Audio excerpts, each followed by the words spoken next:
Okay, we got the most corrupt corporation in the world is taking over our food supply from More Perfect Union. Okay, what is going on? There is a force in our meat industry that you don't even know about. This is the biggest Uh-oh. story in food. Josley and Wesley Batista. Already under investigation for corruption. This is the biggest story for anyone who eats. The Brazilian Oh, meat shit, that's packer me. JBS has been steadily taking over the American meat industry for The years. world's largest meat producer, Brazil's JBS. This is a company that has been plagued with scandal. Look at all of the recalls. Look at the child labor. Look at the payoffs and Recalls, child labor. I think people are more concerned over the recalls than the child labor, because a lot of people have like just clothes that are just made in China, or shoes or whatever the fuck. So a lot of that's not a lot, but like a good chunk of it is made from like child labor. So I don't really think people care too much about that. And besides, if it's child labor everyone's concerned about, it's only a matter of time till Boston Dynamics makes robots to do all that shit. So we'll get past it. Just give it enough time. settlements. Investigating whether Brazilian inspectors were bribed to clear tainted meat for export. Price fixing allegations, wage fixing. The regulation of tainted meat. Ooh, that's something people give a shit about, because that's directly affecting them. Shit, you selling tainted meat. Shit. Allegations, environmental desecration allegations. I don't think people care about that. Environmental desecration. I think people only care about that insofar as if you're like polluting the environment, maybe. But like, if you're saying something along the lines of like, okay, so maybe I'm trying to think. Maybe like if there's like excessive deforestation or some shit going on, maybe. If you're talking about building on top of like some piece of land, I don't think people care about that. Discrimination in their plants. Wait, what? Environmental Wage fixing. allegations, discrimination in their plants. Discrimination in the plants. Despite all of that, the company Suit over religious discrimination. Like, what does that mean? Swift to pay to religious discrimination. What does that mean?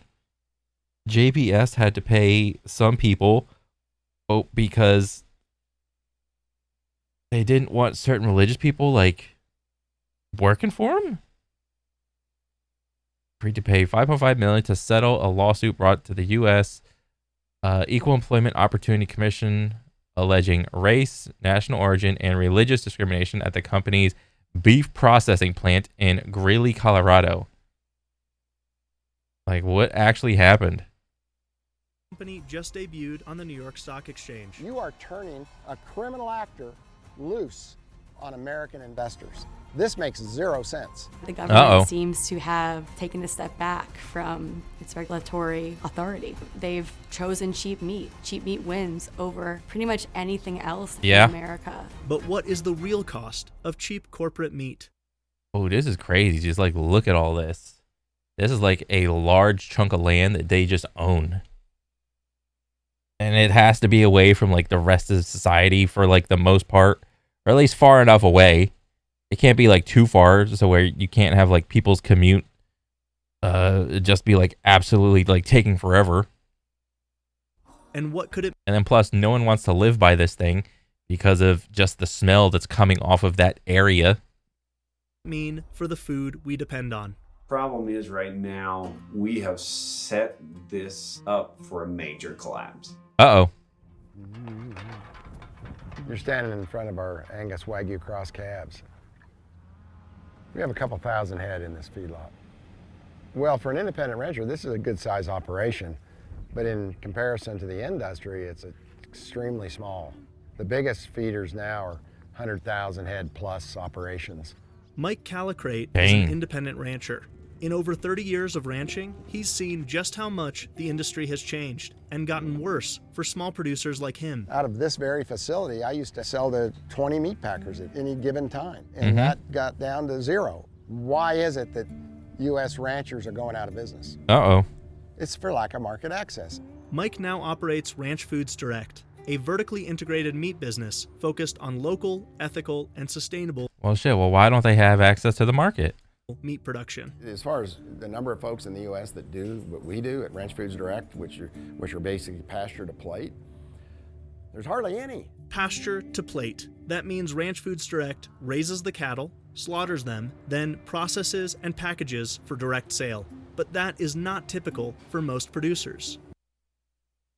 I think, and I'm just going to take a guess at it, I think is the perception of regulation amongst the two situations. At least from like a normie's perspective.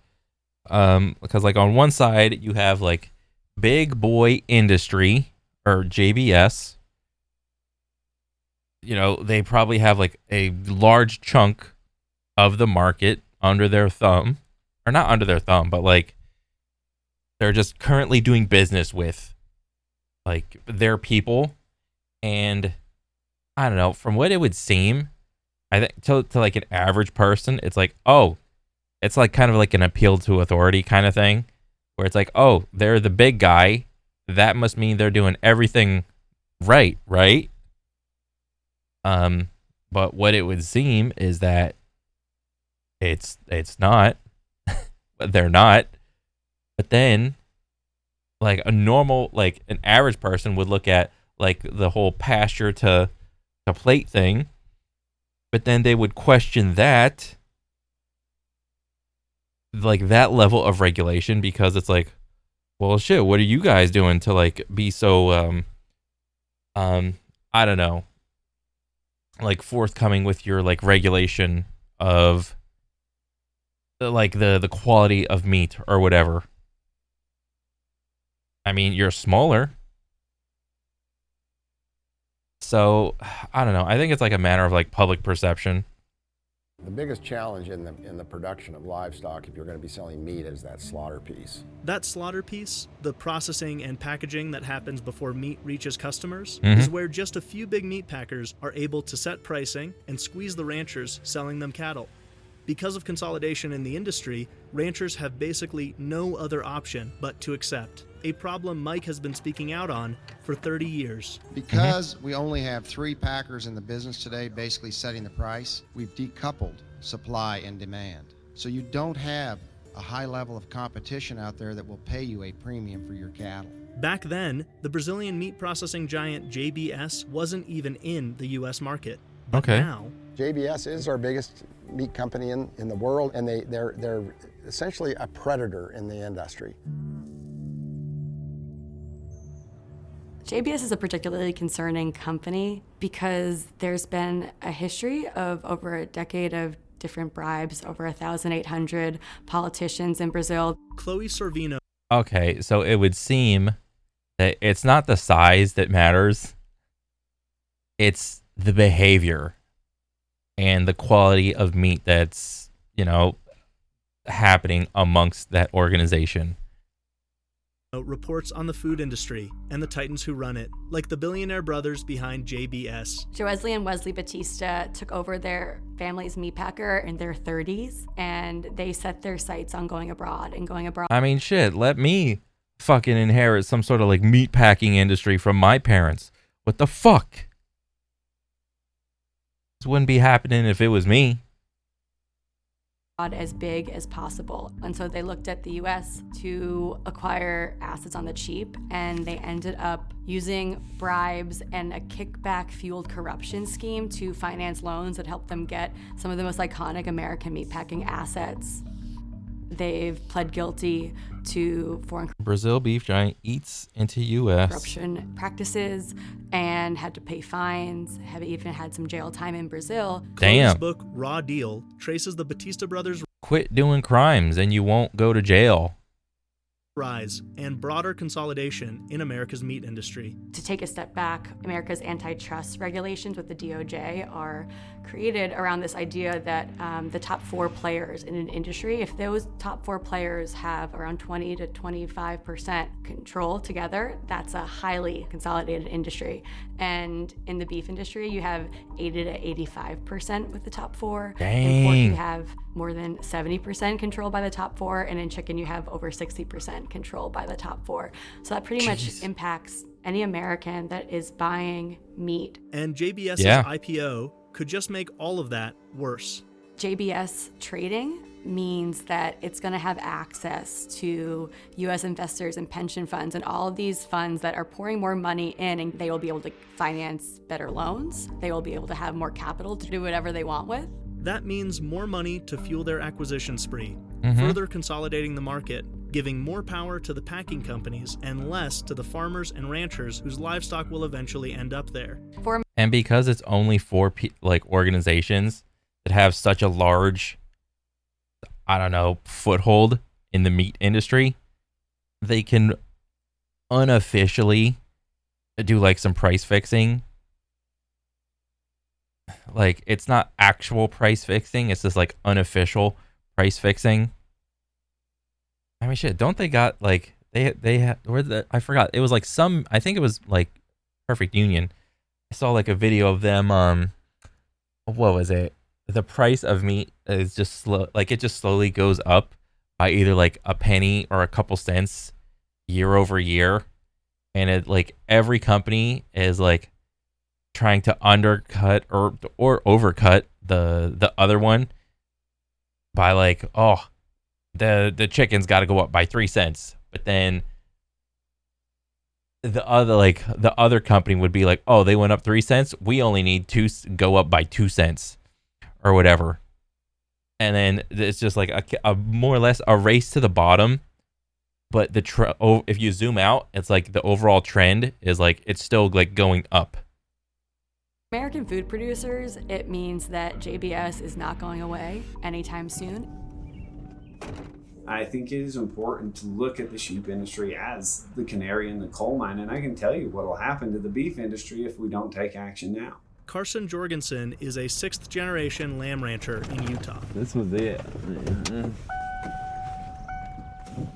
I guess there's not as many people now as there used to be with that connection and those roots, and it just makes for a different dynamic.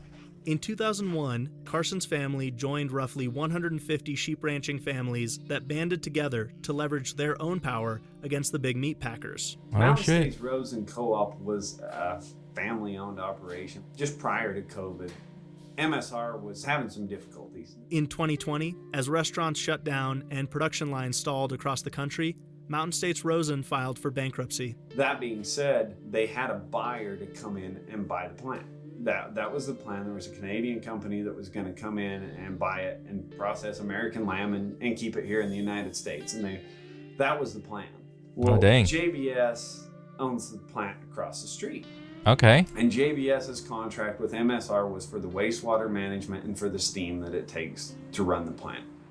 JBS wouldn't transfer over the wastewater contract and the steam contract to the new buyers because ultimately they wanted that plant, and they knew if they couldn't sell the plant, it would go defunct and they would end up with it. And that's exactly what happened. After JBS converted the plant into a beef facility, sheep ranchers across the West were left with very few options for regional processing. That was really a critical piece of infrastructure for us producers here in the Western United States. Many opted to go to Double J in Texas, a family-owned processing plant more than 1,000 miles away for producers in Utah, Wyoming, and Idaho. But Double J is now also at risk of closing, once again leaving ranchers with alarmingly few options for selling or processing their meat and scrambling for solutions. It's like watching a car crash in slow motion. It's coming.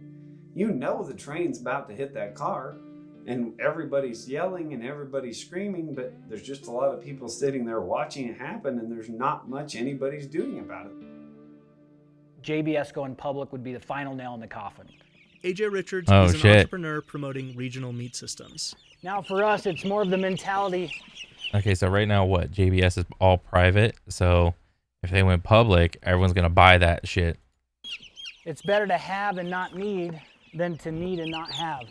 AJ has been vocal with his concerns about what JBS going public could mean for ranchers and for our food supply. Mr. President, I love you. I appreciate you. It is our job as citizens to hold you accountable. And whoever you've got in your circle, they ain't speaking truth because you're about to put us in a whole world of hurt. As the big meat processing plants have grown larger and gained greater control over pricing, it's become increasingly difficult for any alternative supply chain to compete. We can't lose one more farm and ranch. And in fact, stopping the loss isn't what we have to do. We have to make a path so that more people can get into farming. Most of the people I grew up with, they've gone back. So more people can get into farming. I mean, I think that's like entirely contextual around like the area that you live in, right? Like who's over here? Like unless you like live by it or like your family already owns a farm, who's actually trying to transition from like not owning a farm into owning a farm? Like probably not a lot of people. Like it's not zero, right? But like who's actually trying to do that? That's American. Bankrupt. The family farms they're not family farms anymore, which is sad. JBS has been trying to go public for years now, but the company's alarming track record has prompted bipartisan efforts to block them from accessing U.S. capital markets, including a 2024 letter to the SEC signed by Cory Booker, Marco Rubio, Josh Hawley, and more. Monitoring, watching this whole JBS IPO for the last couple of years, I was happy to keep seeing it get shut down. But this April, the SEC finally greenlit their listing on the New York Stock Exchange. Oh boy. JBS got the green light only a few weeks after they did give this big donation to the Trump administration. Dang. And so Trump inaugural fund donations. U.S. Senator questions Brazil meat packer JBS over the donos.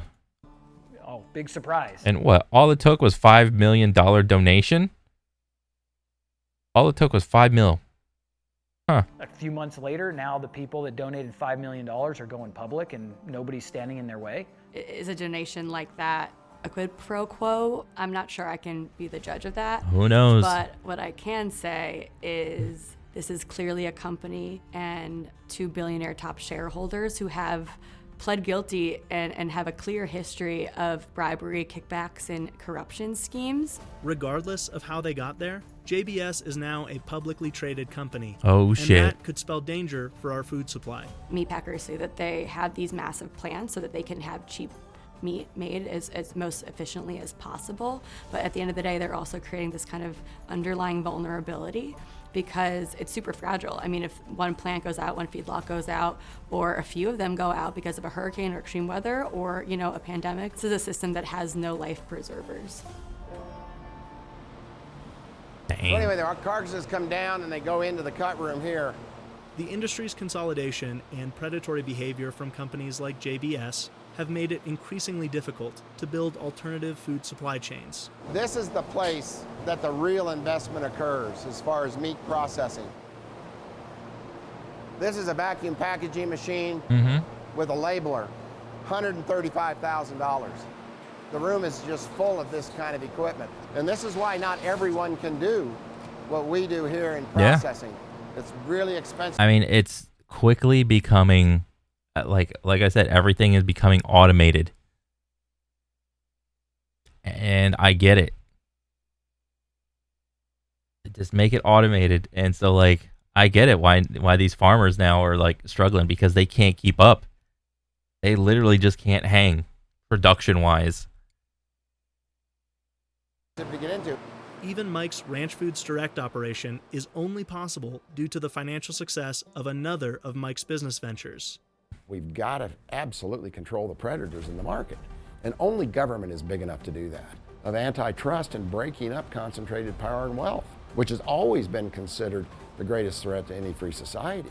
That's simply not happening. JBS has skirted American watchdogs and the scrutiny of policymakers for years now. But it's not just that nobody will stand up to them. They're propping JBS up with millions of dollars in contracts every year. Damn. That's meat that's going to public schools, soldiers around the world, nursing homes that are publicly funded, hospitals, and they've chosen cheap meat. Cheap meat Cheap meat wins.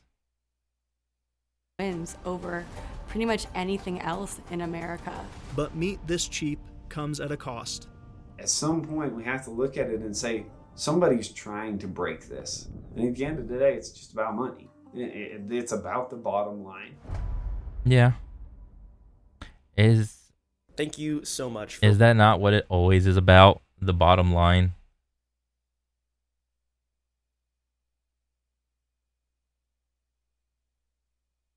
The JBS, the Brazilian meatpacking giant known for bribery, corruption scandals, just went public.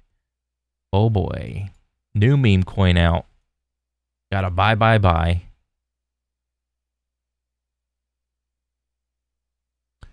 Huh. Well, I didn't know that. That was pretty cool. Well, shit. Huh. I mean, if you want people to vote with their wallet, I don't know, dude. People really like meat. And I don't think people can tell the difference between like an average person between good meat and bad meat. So what are you saying that like since all the cheap meat is coming from JBS, they could just mass produce make it more quickly and make it cheaper, but it's lower quality? So then what's the opposite of that? It's like American meat, higher quality, but also a higher price. I don't know if like the average person is willing to pay like more money for higher quality of meat. I don't even know if they could even be connoisseur enough to tell the difference. You know? Shit. Overall, cool video. And every time I watch one of these, I just get a little more educated and a little more bleak around the world. It is what it is, man. Other than that, that's it for me. I'll catch you guys on the next one, all right? Later.